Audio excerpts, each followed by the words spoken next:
എന്ന് ആശംസിക്കുന്നു അല്ലേ? എല്ലാവർക്കും ചേർന്ന് wishing all the success for Pravin Shah. Thank you very much for joining.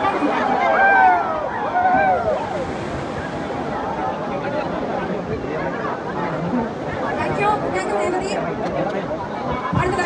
നിങ്ങളേവർക്കും അഭിവാദ്യം. കരയിലും കടലിലും ആകാശത്തും പുതുമയാർന്ന വർണ്ണ കാഴ്ചകൾ സൃഷ്ടിച്ചാണ് ബേപ്പൂർ ഇന്റർനാഷണൽ വാട്ടർ ഫെസ്റ്റിന്റെ ഓരോ എഡിഷനും വ്യത്യസ്തമാകുന്നു. അതീവ സാങ്കേതിക മികവോടെ അവതരിപ്പിക്കുന്ന ഡ്രോൺ ലൈറ്റ് ഷോ ഇക്കൊല്ലവും ആഘോഷങ്ങൾക്ക്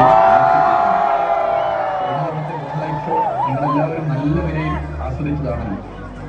ഈ നാടിന്റെ വൈവിധ്യമാർന്ന സാംസ്കാരിക ദൃശ്യങ്ങളാണ് ഈ നവീന സാങ്കേതിക സംവിധാനത്തിലൂടെ ആവിഷ്കരിക്കുന്നത്.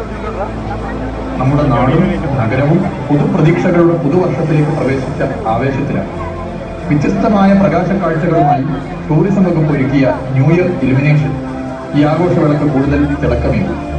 തിരുവനന്തപുരം, കൊച്ചി, കോഴിക്കോട് നഗരങ്ങൾ ദീപാലംകൃതമാക്കി മാറ്റിയത് ഏറെ സന്തോഷം നൽകിയ കാര്യമാണ്. ബേപ്പൂർ ഇന്റർനാഷണൽ വാട്ടർ ഫെസ്റ്റ് ഈ നാട്ടിലെ ജനങ്ങളെല്ലാവരും ഒറ്റക്കെട്ടായി നിന്ന് നടത്തുന്ന ഉത്സവമാണ്. നിങ്ങൾക്കേവർക്കും സന്തോഷവും സമൃദ്ധിയും നിറഞ്ഞ പുതുവത്സരാശംസ. ഹാപ്പി 2025. മണ്ണിലും കാറ്റിലും സ്നേഹത്തിന്റെ താളം പിടിക്കുന്ന നഗരമാണ് കോഴിക്കോട്. ഇന്ത്യയിലെ തന്നെ ഏറ്റവും പുരാതനമായ തുറമുഖ നഗരങ്ങളിലൊന്ന്. പ്രാചീന കാലഘട്ടം തൊട്ടേ ലോകമെങ്ങും സുഗന്ധവ്യഞ്ജനങ്ങളുടെ നഗരമെന്ന നിലയിൽ കോഴിക്കോട് പേരെടുത്തു. അറബികളും ഈജിപ്ഷ്യരും തുർക്കികളും ചൈനക്കാരും ഉൾപ്പെടെയുള്ള വിദേശികളെ വാണിജ്യ ആവശ്യങ്ങൾക്കായി ഒന്നിച്ചു പുറത്തിറക്കിയ നന്മ കോഴിക്കോടിന്റെ പണിയുണ്ട്. ബഹുസ്വരതയിൽ നിന്നും രൂപം കൊണ്ട ഈ നാട് നിലനിൽക്കും. കോഴിക്കോട്ടുകാരുടെ അഭിമാനമാണ് ബേപ്പൂരിലെ ഉഴവുന്നത്. ബേപ്പൂരിൽ നിന്ന് ഒരു വിദേശ രാജ്യങ്ങളിൽ എത്താൻ തുടങ്ങിയിട്ട് ആയിരക്കണക്കിന് വർഷമെങ്കിലും ചരിത്രകാരന്മാർ പറയുന്നു. സുഗന്ധവ്യഞ്ജനങ്ങൾ തേടി പല നൂറ്റാണ്ടുകളിലായി വിവിധ ദേശങ്ങളിൽ നിന്ന് നിരവധി ആളുകളാണ് കോഴിക്കോടിന്റെ മണ്ണിലേക്ക് വന്നത്. സിൽക്ക് റൂട്ടുമായി ബേപ്പൂരിലെ ഒരു നിർമ്മാണത്തിന് ബന്ധപ്പെട്ടതായി സൂചനകൾ. 1497 വാസ്കോ ഡി ഗാമ കോഴിക്കോട് കപ്പലിറങ്ങിയതോടെ കേരളത്തിന്റെ വ്യാപാര ബന്ധങ്ങൾ യൂറോപ്പിലേക്ക് വളർന്നു. സഹസ്രാബ്ദങ്ങൾ നീളുന്ന ഈ വാണിജ്യ ചരിത്രത്തിൽ ബേപ്പൂരിന്റെ സംഭാവനകൾ ഏറെ വിലപ്പെട്ടതാണ്. ഇതേ ബേപ്പൂരിന് തൊട്ടടുത്ത് ചാലിയത്ത് വെച്ചാണ് മലയാളികൾ പോർച്ചുഗീസുകാരെ ആക്രമിച്ച് തോൽപ്പിച്ചത്. കേരളത്തിൽ ആദ്യമായി റെയിൽവേ സ്റ്റേഷൻ വന്നതും ചാലിയത്ത് തന്നെ.